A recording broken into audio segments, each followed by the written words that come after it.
中秋特别到啊，这台南麻豆是全国上界大油仔产地，今年受到风台影响，产量有减2成，甚至有真侪油仔呢，这外口是有卡水线加加着情形，实际上是袂影响到内面的品质。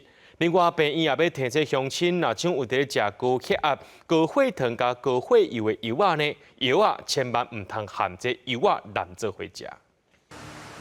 仓库内底油仔东安那山，拢是准备通装箱送去卖。麻豆油仔即阵进入采收期，今年受到风台影响，产量减2成，上顶会减上济。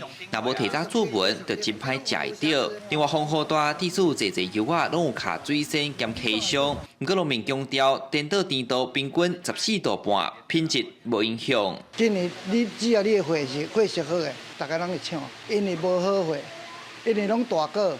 拢大个较济，啊，佮拢气象诶。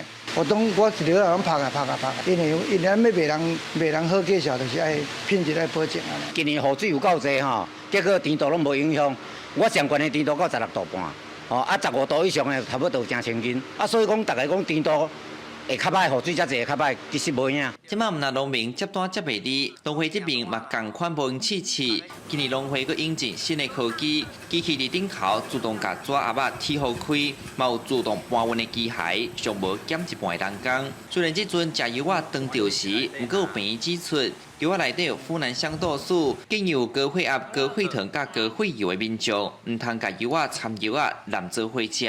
在三高的一个药物在无法代谢的一个情况下呢，会有血中浓度上升，所以呢会造成，如果是在用高血压的药物，就可能会产生有血压偏低的一个情况。服用降血脂的药物的话呢，可能就会容易发生肌肉酸痛或者是肝指数上升的一个情形。病院建议咧使用这几项油仔期间，就算有让时间，嘛尽量莫食，主要因为油仔会伫体内影响2至3天，可能会造成油仔无法度代谢。